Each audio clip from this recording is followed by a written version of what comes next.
어쨌든 우리 오늘 할 부분이 자, 지난 시간에 아마 63쪽에 기승전결까지 했을 거라고. 자, 그 뒤에 64쪽부터 오늘 그 단원이 끝이 납니다. 자, 먼저 우리 수미상응 볼까요? 자, 수미상응.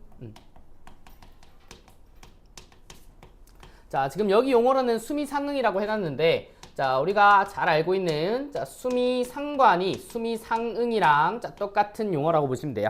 자, 시의 처음과 끝 부분, 이게 행이어도 좋고, 자, 아니면 행을 묶어도 좋고, 아니면 연이 처음과 끝이 비슷해도 상관없습니다.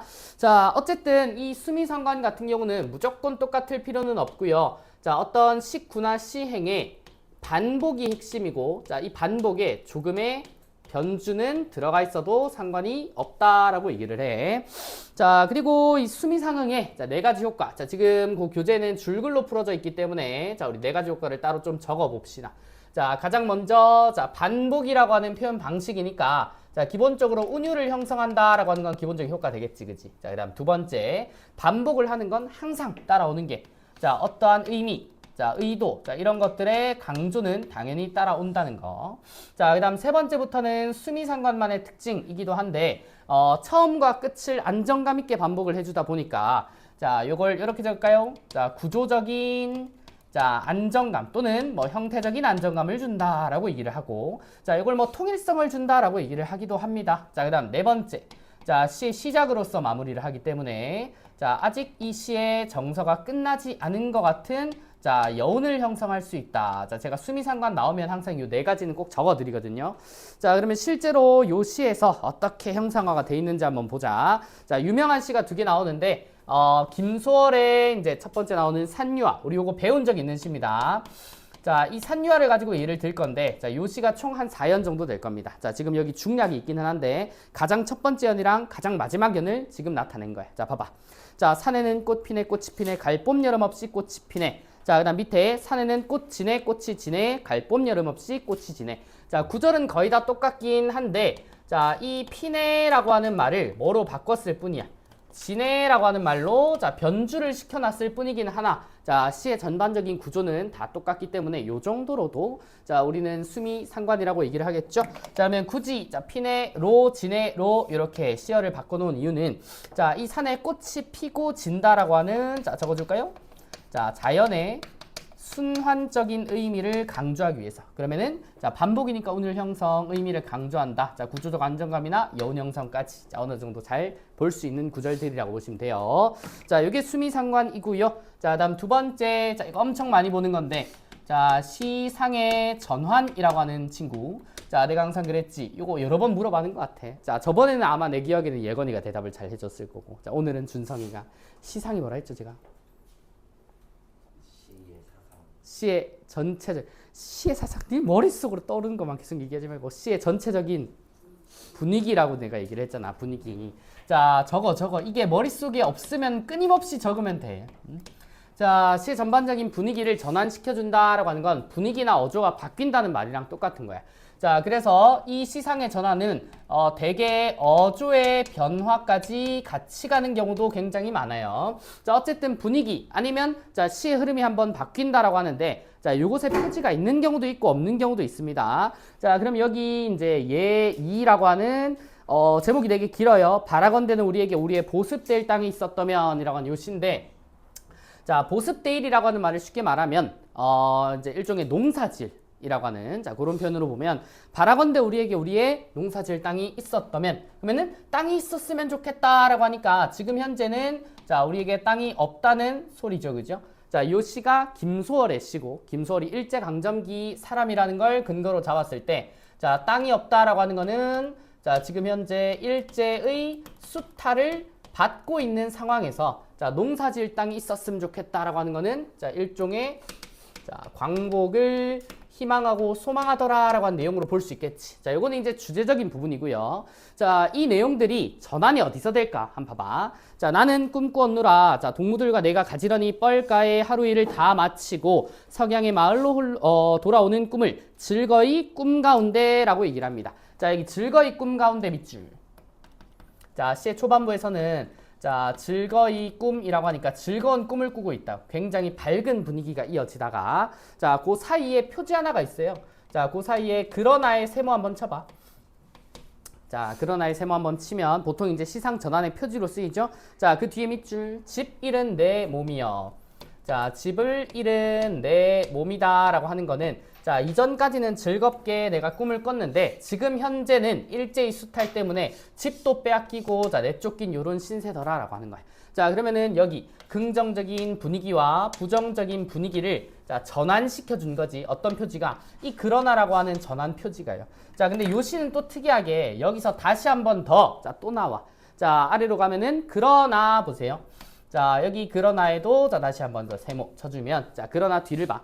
자, 그럼 봐봐. 긍정, 부정에서 다시 전환이 되면 우리가 예측하기로 어떻게 해? 그 뒤에 있는 내용도 자, 긍정일 것이다 라고 예측 가능하겠지. 자, 그럼 봐봐. 자, 어쩌면 이 황송한 심정을 우리가 이제 사극 같은 거 보면 황송하옵니다. 임금한테 이렇게 감사 인사를 올리거든. 감사합니다랑 똑같은 뜻이야, 황송하다가. 자, 그래서 황송한 이 심정을 날로 나날이 내 앞에는 자칫 가늘은 길 이어가라. 나는 나아가리라 라고 합니다. 여기 밑줄. 자, 나는 나아가리라 라고 하는 말. 나는 미래를 향해, 그 길을 향해 나아가리라.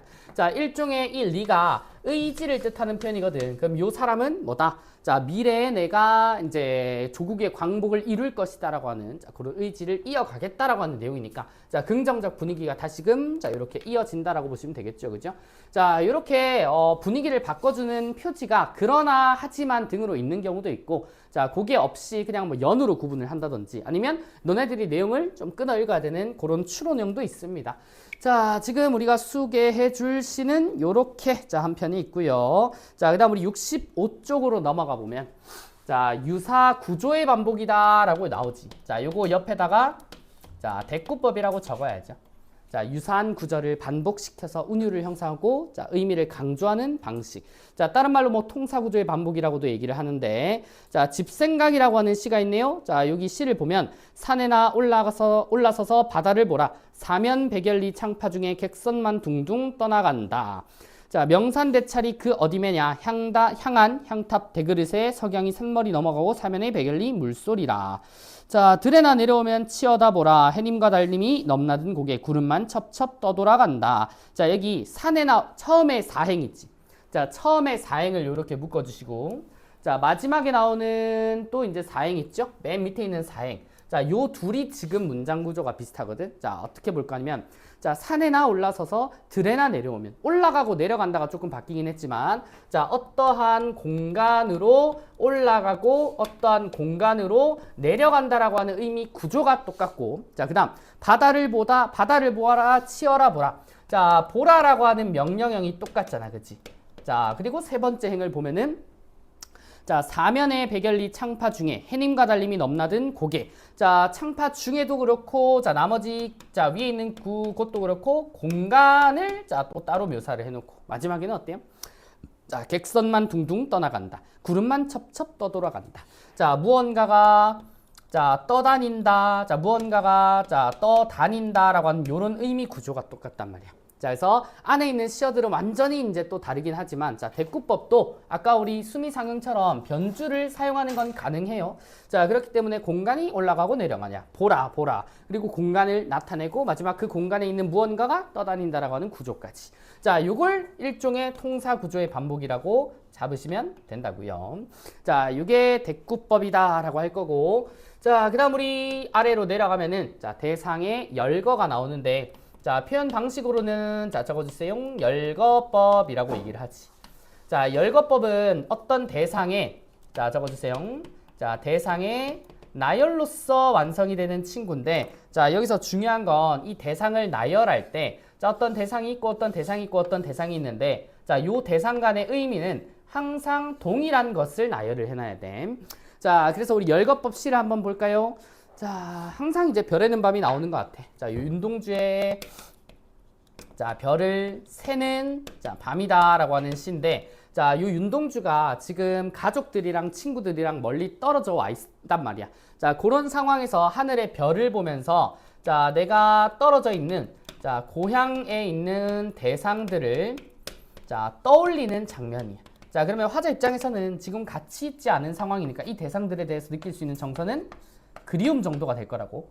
자, 그러면 볼까요? 자, 별 하나의 추억과 추억의 동그라미 치고 별 하나에 사랑과 사랑의 동그라미. 그 다음 쓸쓸함. 그 다음 동경. 그 다음 시. 그 다음 마지막으로 어머니를 2번이나 부르지. 자, 그러면 여기 별 하나에 계속해서 나열되고 있는 대상들은 화자가 현재 그리워하고 있는 대상들이라고 보시면 되는 거예요. 자, 이렇게 같은 의미의 이제 시어들을 쭉쭉쭉쭉 나열하는 게 열거법이다라고 잡아주시면 됩니다. 자, 그 다음 우리 2개 남았네. 자, 점층적 강조라고 하는데, 자, 다음 쪽입니다. 자, 점층법이라고 적어주시면 돼요. 자, 요것도 전제는 자, 어떤 구절의 반복과 자, 변주가 있는데, 자, 여기서 우리 그냥 일반적으로 반복이랑 변주면 수미상응이랑 뭐가 다르냐요? 라고 할 건데, 자, 이 반복을 하면서 자, 시적인 의미가 자, 계속해서 자, 확대되거나 자, 확장된다라고 하는 게 중요한 거야. 점점 더 커진다는 게 중요한 거야. 자, 그럼 여기도 예시 한번 볼까요? 아, 여기는 이제 또 보기가 쉬운데, 자, 이상화의 빼앗긴들에도 보문 오는가. 우리 예전에 또 배운 시입니다. 현대시 초반에 할 때. 자, 여기 1년만 보면 나는 온몸에 햇살을 받고 푸른 하늘 푸른들이 맞붙은 곳으로 가르마 같은 논길을 따라 꿈속을 가득 걸어만 간다. 자, 여기랑 나머지 연들도 보면 자, 이 시 생긴 게 똑같은 의미들을 전달하거든. 근데 요렇게 자, 계단식으로 시행이 점점 길어지는 게 보이지. 맞아? 자, 그러면 여기서 요 내용들 길어지기는 했지만 자, 요 기본적인 내용들은 사실 다 똑같은 얘기를 하고 있는 거거든. 자, 요걸 시행의 길이를 조금씩 늘려가면서 자, 시적인 의미를 확대하고 확장한다라고 하는 요 방식을 점층이라 그래. 지금 여기 이제 소개된 친구는 시행의 길이를 길게 쓰는 방법을 쓴 거고, 자, 요거 외에는 그냥 수치를 늘리는 방법이 있고, 예를 들어 우리가 이제 여름이 돼. 여름이 되면은 봄에서 여름 넘어갈 때 0도에서 10도, 12도, 15도, 27도 이런 식으로 시를 배치를 하면 수치가 어쨌든 커지는 거잖아. 그렇지? 자, 요걸 또 점층법이라고 얘기를 합니다. 자, 의미 강조 때문에 쓰는 방식이야. 자, 그다음 마지막입니다. 자, 점층법 아래에 자, 대비라고 하는 친구가 있네. 대비. 자, 이 대비라고 하는 친구는 자, 대조법이라고 적으셔도 됩니다. 자, 근데 이 대조법이랑 대비를 조금은 구분을 해 두셔야 되는 게, 자, 이 대비에는 2가지가 있거든. 자, 첫 번째, 두 번째 한번 적어볼래? 자, 첫 번째는요. 자, 단순 자, 감각의 대비라고 하는 친구가 있어. 우리가 색채 대비라고 부르거나 아니면 밝고 어두운 명암의 대비. 자, 요런 것들은 그냥 단순히 자, 목적이 자, 선명한 인상을 주기 위해서 쓰는 것이다 라고 얘기를 하거든. 자, 근데 두 번째 이 2번의 대비를 보통 대조법이라고 많이 불러요. 자, 두 번째는 자, 이 시어가 가지고 있는 속된 의미, 자, 이것의 대비를 이룬다 라고 얘기를 하는 거. 자, 그래서 우리가 일반적으로 시 읽으면서 어떻게 기호 표시 많이 해요? 자, 긍정과 자, 부정 표시를 하고, 자, 요것들이 대비가 됩니다 라고 했을 때, 자, 요런 건 대부분 의미의 대비라고 보시면 돼. 자, 그래서 대조법이라고도 부르는 이 대비는 감각을 대비시킬 때도 있고 의미를 대비시킬 때도 있더라. 자, 이렇게 2가지 개념으로 자, 알아주시면 너무 좋을 것 같아. 자, 그러면 우리 이 264의 청포도 한번 보세요.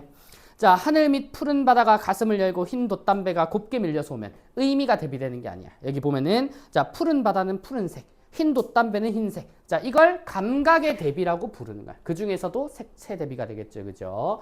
자, 이런 식으로 어떤 시어의 선명한 인상을 강조하기 위해서 쓰는 자, 이런 색채 대비도 존재하더라라고 얘기를 해. 자, 근데 가 위에 올라가 볼래?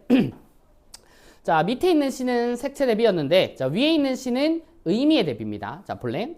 자, 북쪽 툰드라에도 찬 새벽은 눈 속 깊이 꽃맹아리가 옴작거려 제비때 까맣게 날아오길 기다리나니. 자, 딱 2개만 보자. 자, 북쪽 툰드라에 세모치고, 자, 바로 아랫줄에 제비때 동그라미 쳐봐. 자, 북쪽 툰드라는 겨울이고 춥고, 자, 살을 에이는, 자, 그런 계절이야. 자, 그런 장소기도 하고요. 그래서 264의 시적 이제 시대를 한번 생각해 봤을 때 이거 일제 강점기나 절망적인 상황을 뜻할 수 있다고. 자, 근데 그 밑에 나오는 제비때 보세요. 제비때는 보통 봄에 슉 하고 날아온단 말이야. 그리고 그걸 기다리고 있다라고 하니까 264의 입장에서는 조국의 광복이나 희망을 뜻하는 시어가 되겠지. 자, 그러면 절망적인 상황과 희망적인 상황, 요 둘의 의미의 대비다라고 한단 말이에요. 이걸 감각의 대비라고 하지는 않겠죠, 그죠? 자, 그래서 대표적으로 자, 여기 가시가 의미의 대비를, 자, 나시가 감각의 대비를 가지고 있다. 이렇게 자, 세부적으로 구분할 필요는 있어요. 자, 그러면요, 자, 우리 67쪽에 자, 실전 문제 오늘은 풀고 해설까지 합니다. 자, 몇 쪽까지 있니? 자, 69쪽에 6번까지 있죠? 바로 풀어주세요.